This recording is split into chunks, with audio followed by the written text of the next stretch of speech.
Buenas tardes, yo soy José Enríquez, esto es Fotografía Abierta y estamos en LGN Medio, pues todos los jueves de 4:30 a 5 de la tarde. Y hoy estamos con Ana Palacios. Pues ¿Qué tal? bienvenida a este tu espacio. Ana Palacios está especializada en reportajes además en zonas complejas. Has hecho reportajes en gran parte de África, has recorrido todo aquello. Pero tú vienes de la producción cinematográfica. ¿Cómo te ha ayudado esto a llevar a cabo estos proyectos? Uy, pues mira, ¿cómo me ha ayudado? Me ha ayudado muchísimo. Pensaba que me ibas a decir que cómo iba a empezar yo en esto, cómo empecé yo en la fotografía, pero cómo me ha ayudado es una gran pregunta, porque lo que hacía yo en producción de cine, que aunque soy periodista siempre quise hacer cine y aunque quería ser directora terminé haciendo temas de producción y de logística en grandes en películas de mucho presupuesto, con grandes directores, Polanski, Ridley Scott, y entonces claro, yo gestionaba cosas a gran escala, entonces podía traer desde elefantes de Berlín hasta ranas de Roma, hasta, ¿no? Siempre cuento un poco los tanques de Latvia, ¿no? He movido jaulas de Egipto, telas de India, entonces claro, cuando empecé con la fotografía más a nivel un pelín más profesional y tratando de hacerlo un poco mi nueva carrera profesional, pues era relativamente fácil organizar unos viajes para una sola persona, coordinar con una contraparte o con dos contrapartes, ¿no? O sea, yo que estaba acostumbrada a mover a lo mejor a literalmente 1000 personas en un rodaje para alojarlos en Huesca, como me pasó en El Reino de los Cielos, pues lo que era la gestión de mis proyectos era mucho más pequeñito. Entonces, claro, cuando vienes de 17 años haciendo gestiones de producción a gran escala, pues lo que es para uno y encima si lo haces con pasión y ilusionada y es para ti, pues es mucho más fácil, ¿no? No llegas ni a entrar en calor. No llegas a entrar en calor. Exacto. ¿Cómo se gestionan todos esos egos de los actores y de todo aquello, y del equipo, que también hay que echarle de comer aparte? Pues los egos es una gran también pregunta esa, porque claro, Estados Unidos y Hollywood esto es una industria, la industria americana del cine es una industria, no es algo artesanal o más casero como a lo mejor aquí ahora ya podríamos decir que ya hay una industria, ¿no? Pero allí sí que es algo que viene ya teniendo muchos decenios de profesionalización y es una empresa que tiene que ser rentable sí o sí, y entonces ¿quién las hace rentables? Pues los actores y los directores. Entonces ¿a quién hay que consentir y a quién hay que tener contento? Pues a los actores y a los directores, y como hay mucho dinero, pues entonces sí que el actor va a querer mucho dinerito y la actriz también, y el director también. Entonces, a veces llegábamos a tener actores, actrices con hasta 2 y 3 ayudantes, ¿no? El que venía de Estados Unidos como ayudante personal de él, o su peluquero, su cocinero, su entrenador personal, hemos tenido todo tipo de ayudantías, y luego aquí podía llegar a tener 2 ayudantes personales, a lo mejor uno para el rodaje de Madrid y otro si rodábamos en Sevilla, pues para localizarle restaurantes, pues que la mujer quiere comprarse un tinte de no sé qué y entonces quiere ir a la peluquería en domingo en no sé dónde, ¿no? O sea, todo ese tipo de gestiones, y estaba por contrato, así que estaba todo muy claro y era divertido, la verdad, era divertido. Hombre, tenía que tener situaciones emocionantes. Sí. Tenía que ser. Sí, bueno, de todo, porque al final pues es un trabajo, ¿no? Y no es, cuando ya se te pasa un poco la euforia de que es Natalie Portman o es Bill Murray, ya cuando te están llamando un domingo porque no pueden encender el móvil, pues entonces ya deja de tener gracia. Sí, empieza a ser molesto y a decir, este no es de los míos. Bueno, había de todo, ¿eh? O sea, no, por supuesto no todos eran pejigueros, ni mucho menos, había gente muy profesional y muy sensata, pero sí que había, o sea, hemos trabajado con actores que están, a veces son hasta los representantes, ni siquiera son ellos mismos, los representantes los que piden cosas de lo más rocambolescas, ¿no? En rodaje para ellos.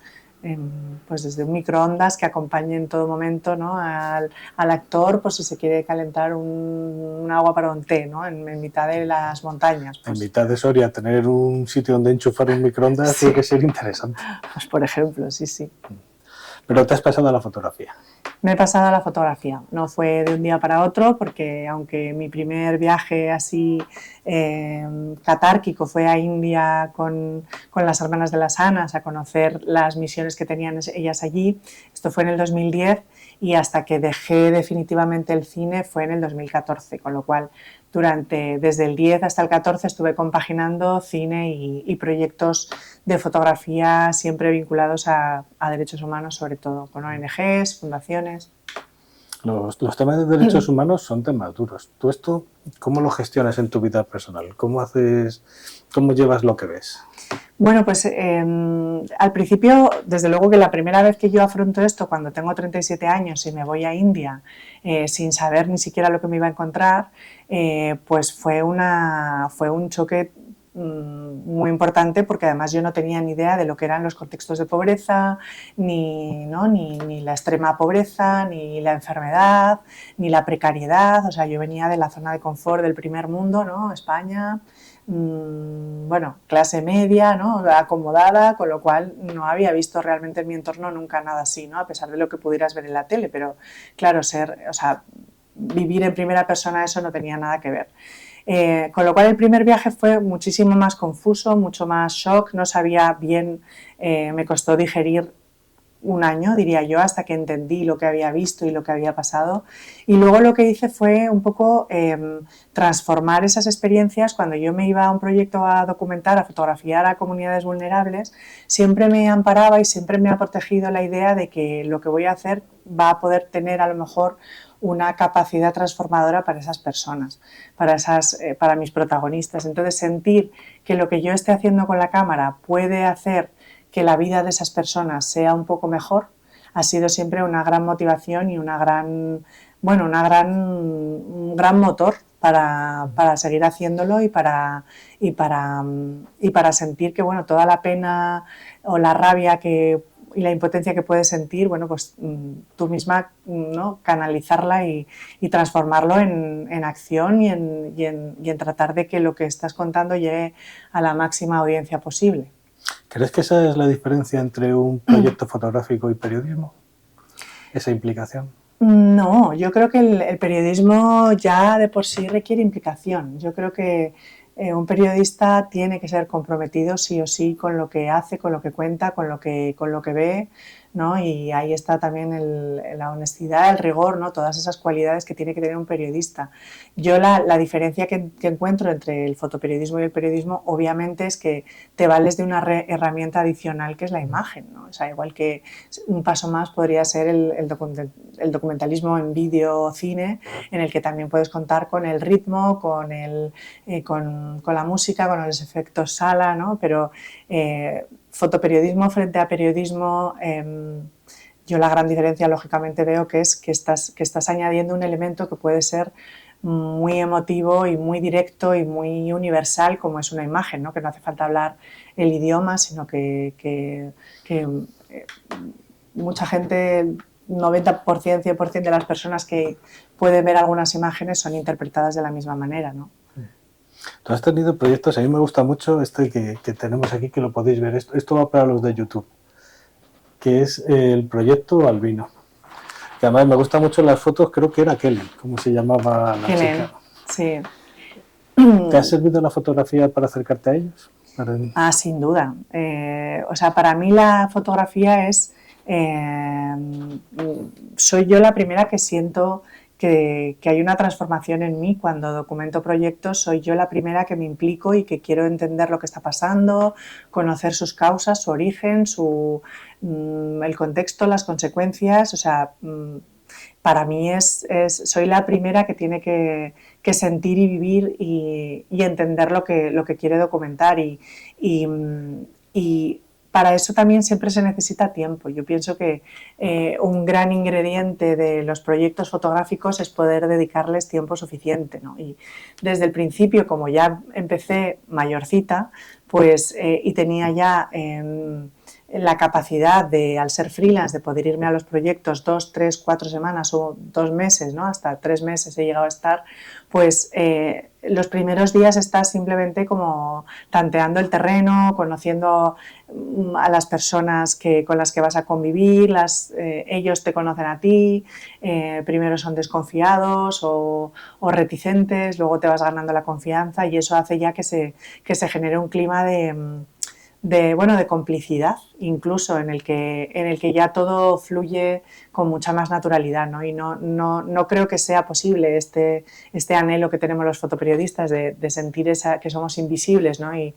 invisibilizarnos delante de la escena, porque siempre eres una persona con un aparato grande, una persona blanca, extraña en esa familia o en esa comunidad o en ese centro o en ese hospital, con lo cual yo creo que eso es imposible, ¿no? Pero sí pasas desapercibido cuando llevas ya X días y muchas horas esa mañana que has estado simplemente charlando con ellos o en una esquina observando, y ya discretamente pues sacas la cámara y empiezas a ser parte de la escena tú también, ¿no? Y eso es lo que creo que es muy importante para que las imágenes transmitan verdad, para que no sea una cosa como construida o artificiosa, ¿no? O sea, cuando llegas y aterrizas y haces, no, porque ahí nunca va a haber esa espontaneidad, esa naturalidad de lo que sería esa misma escena sin ti, ¿no? Entonces, quiero pensar que conviviendo y pasando tiempo sí que se consigue generar ese clima de tranquilidad y de que se olviden de ti, para que ellos puedan vivir su experiencia y su vida y lo que tú quieres contar de ellos.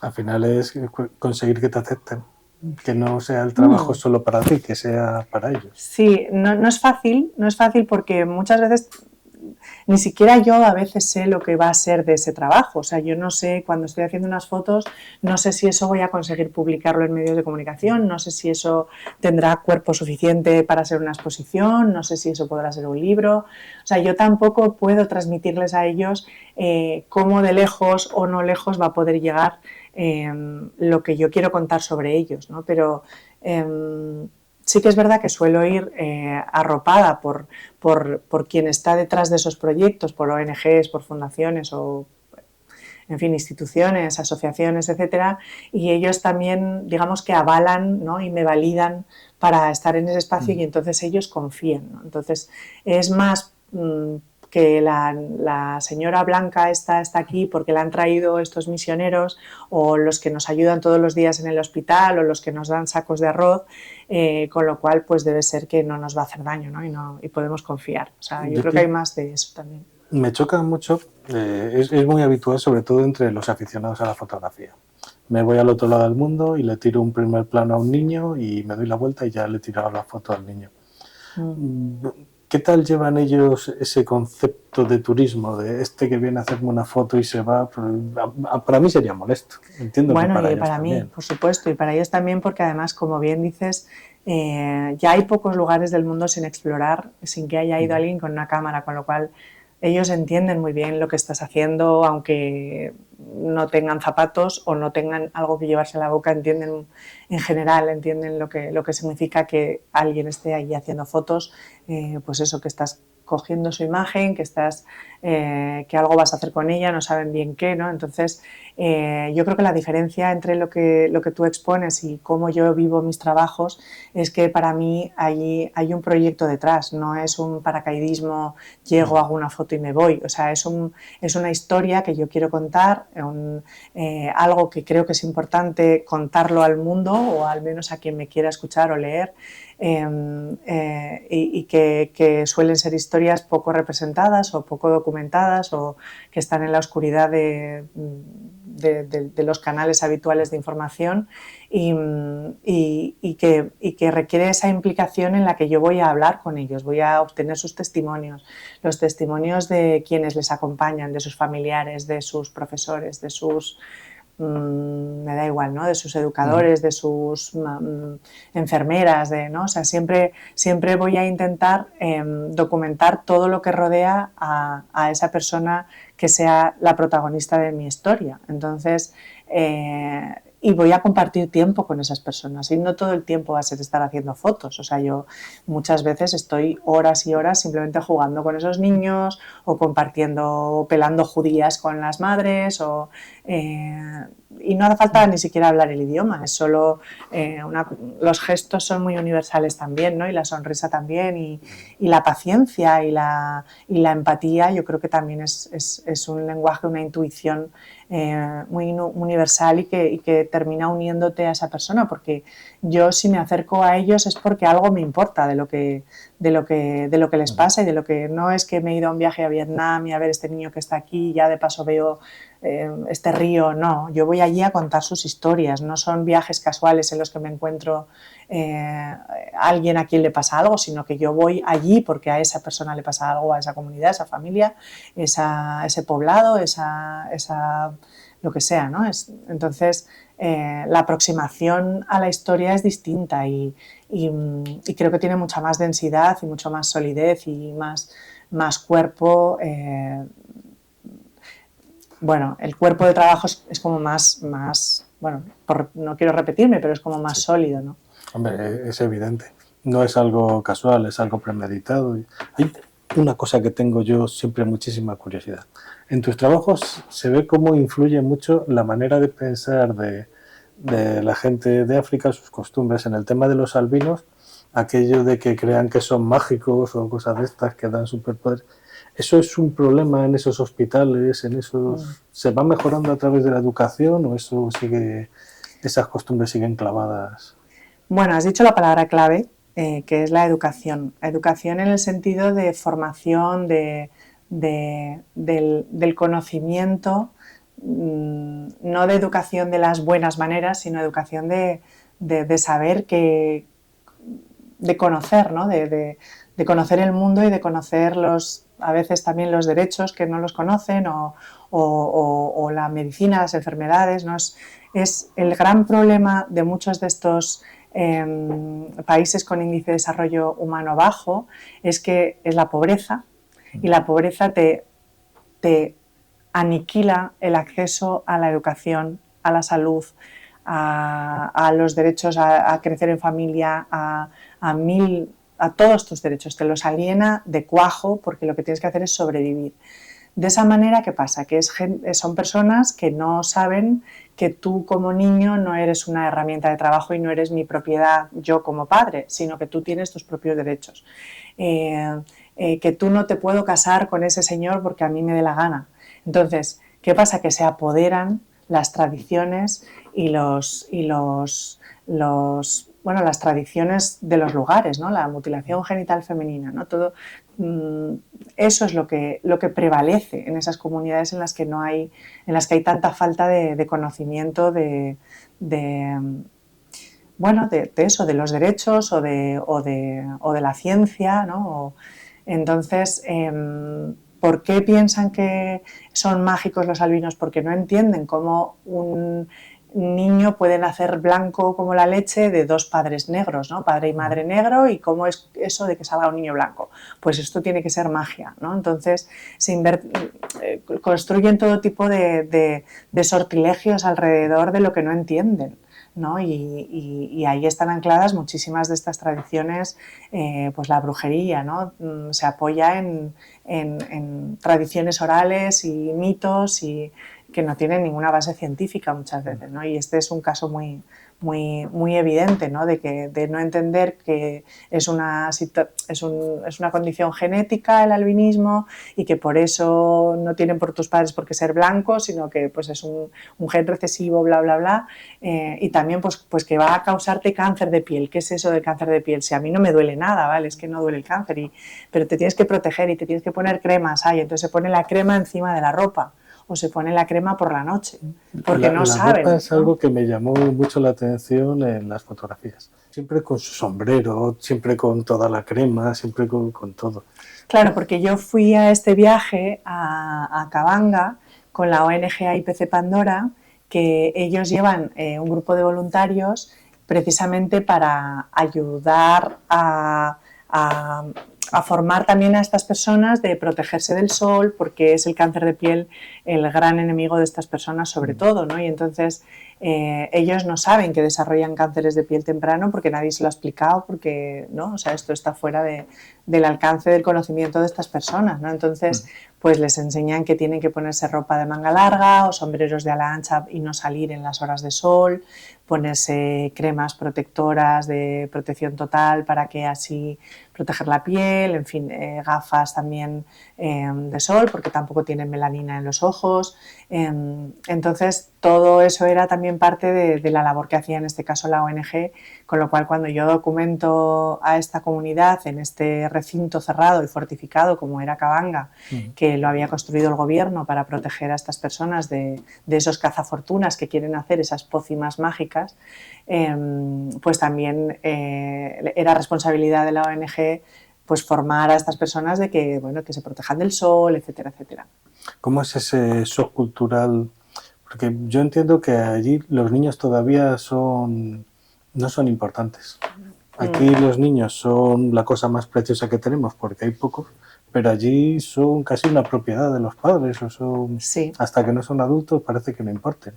Bueno, importan en cuanto pueden trabajar, o sea, en cuanto tienen manos para poder trabajar o ser útiles a la familia, ya importan, ¿no? Entonces, ¿qué pasa? Que estamos ante un crecimiento demográfico enorme, sobre todo eso, en las zonas de índice de desarrollo bajo, en los países más empobrecidos hay un crecimiento demográfico altísimo, ¿no? Entonces son familias que tienen 6, 7, 8 hijos, 9. ¿Qué pasa? Que varios de ellos seguramente van a morirse antes de los 5 años, ¿no? Porque hay una mortalidad materno-infantil alta también en muchas de estas zonas. Entonces, voy a tener muchos porque algunos se me va a morir, esto simplificando y con lo aterrador de lo que estoy en realidad diciendo, ¿no? Y así como son de mi propiedad, van a poder trabajar para mí y van a poder proveerme de una vida mejor, porque me van a ayudar en el campo o al pastoreo, o voy a poder venderla a esta otra familia y me van a dar un dinero por ella, o la voy a casar y me van a dar una dote, ¿no? O sea, todo eso está en el trasfondo del pensamiento de muchas de estas personas, porque como digo, no entienden que tienes que responsabilizarte de tu prole, que no son propiedad, que en fin, que no son para el campo, que los que tienen que ir a la escuela para intentar, bueno, pero claro, ¿cómo le dices a una familia, a unos padres, seguramente una familia desestructurada en la que comen al día, ¿no? O sea, comen lo que ese día recolectan o cogen, no, que el niño vaya a la escuela en lugar de ponerse a trabajar. O sea, ¿cómo haces eso, no? O sea, claro, esto es lo importante de conocer los contextos de estos lugares y no juzgar y no tener los prejuicios que nos traemos de aquí. Es importante, pues eso, entender lo que es la pobreza y lo que es la situación de lo que ellos viven en el día a día y no andar juzgando tan rápidamente, ¿no? Hay algunos proyectos tuyos que aún así a mí me parecen ilusionantes, como el de Arte en Movimiento, que es el que tenemos aquí. ¿Es tan universal el arte? ¿Les entra también a ellos por los poros en cuanto tienen tiempo? Pues mira, es interesante también esta pregunta porque yo venía de hacer cosas como quizá de necesidades más básicas, más comer, beber, ¿no? O sea, acceso a la salud. Y cuando esta ONG InMovement me habló de que utilizaban el arte como herramienta de transformación social, yo no lo terminaba de entender hasta que llegué allí a Uganda, a Kampala, y estuve conviviendo con ellos 2 meses, y son niños en riesgo de exclusión, niños de la calle, que no van al cole, que sus familias no se hacen cargo de ellos o que no tienen familias o que pueden ir a este centro para desarrollar actividades artísticas, no como actividades de arte de alto rendimiento, no para convertirlos en grandes artistas, sino simplemente para que tengan actividades que hacer. Y resulta que el poder dibujar, cantar, bailar, les empodera y les hace creer en ellos mismos, y eso hace que también ellos quieran mejorar sus vidas y las de su entorno. Entonces sí que hay un germen y una semilla que hace que te importe más lo que haces, o sea, te ves que te diferencias, ¿no?, de los demás al ver que tú bailas mejor o dibujas mejor o sabes hacer esto que antes pensabas que no sabías, ¿no? Eso digamos que te valoras a ti mismo más y eso hace que creas más en ti mismo y eso genera ese cambio también, ¿no? Entonces les empodera y eso hace que algo mejore, que algo cambie. También aparte del arte, entiendo que la educación es muy importante en ese tipo de proyectos, ¿no? Lo de irles formando. Es que para mí la educación es lo que te saca de la miseria. Sí. También es lo Yo también superfluo, lo creo. pero es lo que te saca. Yo lo creo también, totalmente. O sea, soy una creyente acérrima de que la educación es la clave, ¿no? Lo que pasa es que estamos hablando de lugares donde hay muchísima urgencia por sobrevivir, en la que no es fácil. Y entonces hay que hacer, o sea, hay camino todavía por recorrer. Hablando de cómo de importante es la educación, el arte es educación no formal en realidad, o sea, la educación en valores, la educación pues eso, no solo la escuela, ¿no?, sino tantas otras cosas que forman parte de lo que es ese amplio sentido de la educación a todos los niveles, educación en salud, ¿no? Saber que antes de comer tienes que lavarte las manos. Muchísimas infecciones vienen porque no tienen las manos limpias al alimentarse con la mano. Entonces, como no tienen un sistema inmune frágil y eso hace que enfermen más rápidamente y enfermedades que aquí solucionaríamos con un antibiótico se los lleva por delante y que se puede solucionar con jabón, ¿no? Pues algo tan básico como enseñarles a lavarse las manos. Yo he conocido a niñas que no sabían cómo se habían quedado embarazadas. Es que el desconocimiento es en las cosas como que nos parecerían tan obvias aquí, ¿no? O sea, pues eso, lavarnos, ¿no? Desde pequeñitos nos han enseñado, pues allí es una de las primeras cosas que tratan de enseñarles, porque claro, comen con las manos, no hay papel de baño, hacen sus necesidades y se limpian con las manos también, con hojas o con hierbas, pero eso se queda en las manos, con lo cual eso, si luego vas a comer, ¿no? Entonces es educación en tantísimas áreas, es muy transversal la educación como elemento fundamental para erradicar esas situaciones de pobreza. Hay tanto que hacer, Además, yo creo que si no les dejamos vender sus productos, quitar aranceles, prosperar, lo llevan crudo. Bueno, ese es un jardín mucho más complejo, que es Sí. el de las secuelas del colonialismo, las multinacionales, los expolios, las desigualdades, la desigualdad norte-sur. Eso ya es entrar en temas que necesitaríamos 3 horas más para hablar de eso. Eso ya es. Hay otros proyectos tuyos que me han gustado y yo creo que veo ciertas similitudes, que es tus proyectos de santuario. ¿Cómo crees que hay paralelismos entre la gente que defiende a los animales y la gente que lucha en este tipo de proyectos en África? ¿Crees que son el mismo tipo de personas? Lucha distinta, evidentemente. Pero sí, bueno, esa misma lucha es la que a mí me mueve a hacer las cosas, que yo creo que es el amor. El amor al prójimo, a los animales, la satisfacción que te da el sentir que estás haciendo algo bien o algo por alguien,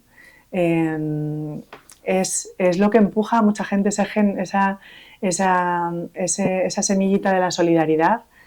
Puede ser con alguien enfermo, con un menor, con un desfavorecido, con alguien de la calle o con un animal, ¿no? Y eso es lo mismo que me mueve a mí a contar esas historias, sentir que esa empatía y esa implicación y ese sentir que me importan se transforma en cariño al final, ¿no? Y entonces quieres que les vaya bien, quieres hacer las cosas bien, quieres contarlo bien, quieres que llegue lejos tu mensaje, quieres que su voz se oiga, ¿no? Y yo creo que ese es el denominador común de las personas que tratan de transformar en el área que sea, en el sector que sea y en el terreno que sea. Además, yo creo que los animalistas son, en la sociedad nuestra, de los pocos que todavía se mueven. Hay una manifestación, van todos. Van todos. Hay lo que sea, van todos. Sí, son muy activistas, eso es cierto. O sea, una persona vegana que cree en el antiespecismo y en que hay un abuso y un maltrato animal con el que convivimos en el día a día, en los supermercados, en los restaurantes, en las mesas del 99% de las familias del primer mundo, hay como hay mucho deseo y mucha rabia y mucha gana de transformar, y eso les mueve mucho a movilizarse, es cierto. Es cierto, o sea, son personas muy activas y que hacen mucha incidencia a muchos niveles, política, social, con sus redes sociales o a través de abogados, ¿no? O sea, sí que utilizan una amplia gama a su servicio al que puedan, ¿no? Para intentar cambiar las cosas. Son gente muy activa. Tú también intentas cambiar cosas con tus mentorías, porque eso no lo hemos dicho, pero estamos en la mirilla de Malasaña. Sí. Este es tu refugio. Este es mi refugio y mi sueño. Yo siempre había querido tener un estudio, es pequeñito, pero a la vejez viruelas. Por fin he podido tener mi pequeño lugar y mi pequeño santuario en el que estar rodeada de la fotografía que me gusta, de los autores y autoras que me gustan, de mis propios proyectos personales que son como hijos, ¿no? Y entonces, bueno, ¿qué hay más importante que poder compartir todo eso? Con lo cual, pues aquí hago talleres, siempre orbitando alrededor de la fotografía, y también hago mentorías individuales, sobre todo porque, como digo, yo empecé tarde, yo tenía ese conocimiento previo del músculo que da la producción, con lo cual hay una parte, que es esta que digo de la producción, de la que adolece muchos artistas, porque ellos son artistas, están dedicados a crear su arte, pero sin embargo el moverlo, el venderlo, el darle difusión no entra a lo mejor en el espectro de muchos de los y las artistas, ¿no? Entonces, compartir esas herramientas que yo he sabido usar por mi vida anterior y por mi capacidad de gestión, que creo que la tengo, pues sí, creo que es útil, ¿no? O sea, que gente que tenga trabajos fabulosos pueda también enseñarlos al mundo de la mejor manera posible, sin arruinarse, si es posible también. Sí, porque el arte, una cosa que he aprendido es que el arte está fatal. El arte está fatal. El arte es necesario, y el arte es parte de nuestra historia, de nuestro legado, de nuestra marca identitaria como sociedad. O sea, el arte es imprescindible. Sí. La cuestión es cuántos recursos se destinan a favorecer los entornos artísticos, que suelen ser tan precarios, ¿no? Porque es difícil vivir del arte, ¿no? O sea, en mi caso yo lo entiendo como periodismo, que no lo entiendo tanto como arte. O sea, yo me identifico más como fotoperiodista que como artista en cualquier caso, pero también es difícil vivir de contar historias que no reciben clics o no reciben likes, ¿no? Sino que son historias de fondo y que no son historias de actualidad.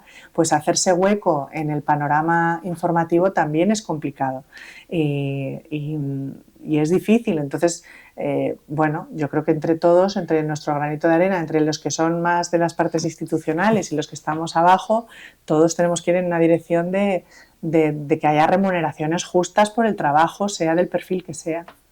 Es que ahora mismo hay la mayoría dice, no, es que tengo un trabajo que es el que me da de comer y a ratos perdidos hago lo que buenamente puedo. Y al final yo creo que eso perjudica al arte. Bueno, perjudica al arte, o sea, yo creo que cada uno que haga lo que pueda y lo que sienta, ¿no? Pero perjudicar al arte, no lo sé. Yo creo que tiene que haber también un paraguas y una protección institucional y estatal, ¿no? Y para que pueda haber los que tienen otro trabajo y se dediquen al arte en sus ratos libres, y los que necesiten dedicarse al arte el 100% de su tiempo porque es lo que quieren hacer, porque solo sienten que saben hacer eso, qué sé yo, ¿no? O sea, ¿quién soy yo para...? El perjuicio donde lo veo es en que una persona, si solo le puede dedicar 2 tardes cuando llega a casa cansado, nunca va a poder dar todo lo que podría dar si dedicara todo el día a hacer eso. Pues es que a lo mejor si dedicara todo el día a hacer eso no sería tan productiva. ¿Quién sabe? No, de verdad, yo esto voy a poner el paralelismo como cuando yo me he ido a los viajes, ¿no? Y me he ido 2 meses, 3 meses. Yo llegué a la conclusión de que más de 3 meses no podía estar en los destinos porque empiezo a enfermar, o sea, me pongo mala, me debilito, ya no tengo tanta energía, ya no siento la misma fuerza para enfrentarme al día a día con la cámara, con los protagonistas. O sea, yo si estuviera el 100% de mi tiempo en terreno, no sería tan eficaz, creo yo, como estar el tiempo en el que optimizo y rentabilizo emocional y gestiono los proyectos optimizando mi tiempo, ¿no? O sea, yo no sería capaz de estar el 100% en terreno, por ejemplo. Con lo cual, pues a lo mejor ese artista, esas son las horas que necesita, esa persona que quiere desarrollar esa afición a los castillos de naipes o a lo que sea, o a pintar, o a esculpir, o a hacer fotografía o cianotipias, pues a lo mejor el 100% de su tiempo no lo querría dedicar. Puede ser, ¿no? Me gusta la idea. O sí, pero prefiere tener algo que le dé de comer para poder seguir yéndose con su familia los fines de semana, no sé qué, y en detrimento de tener menos horas de arte, pero tengo más horas de calidad con mi familia, o puedo comprarme este coche, o me da igual, o me puedo ir de viaje a no sé dónde, o simplemente pagar la producción de la exposición. Sí, o pagar la hipoteca, o el colegio de los niños, ¿no? O sea, es que las circunstancias de cada uno... Esa costumbre de ahora de, si esto te gusta, tú tráete la cámara y me haces unas fotos. Ya, no. También me gusta cobrar. Sí, exacto. Sí.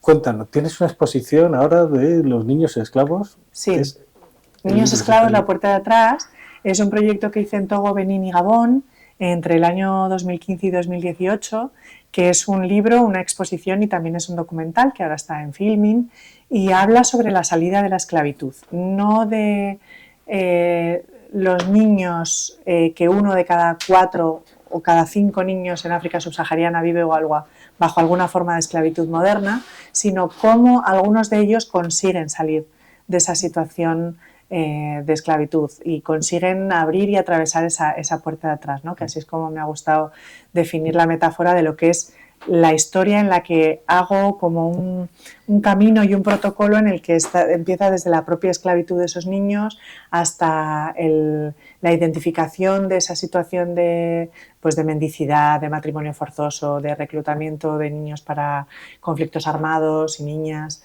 de la servidumbre, ¿no? Todas estas formas de esclavitud moderna, identificar que esos niños o niñas están bajo esta situación, cómo incluso cuando ya se les identifica y se les rescata, se les rehabilita, si es que se puede reconstruir unas infancias rotas, y cómo luego se reinsertan estos niños en la sociedad, o bien volviendo a sus familias, o si no, capacitándoles profesionalmente para que puedan ser independientes económicamente y autónomos, ¿no? Toda esa ruta es lo que he querido documentar en este proyecto. Que ahora mismo se puede visitar en el Museo... Misiones Salesianas hasta el 27 de marzo, aunque quizá extiendan. Así que acordaros de acercaros a verla, que merece la pena. Es solo por las mañanas, de lunes a viernes. Sí, están ahí viendo si amplían horario, pero en principio sí. Pues, Ana, muchas gracias por venir. Muchas gracias a vosotros por acompañarme. Y poco más.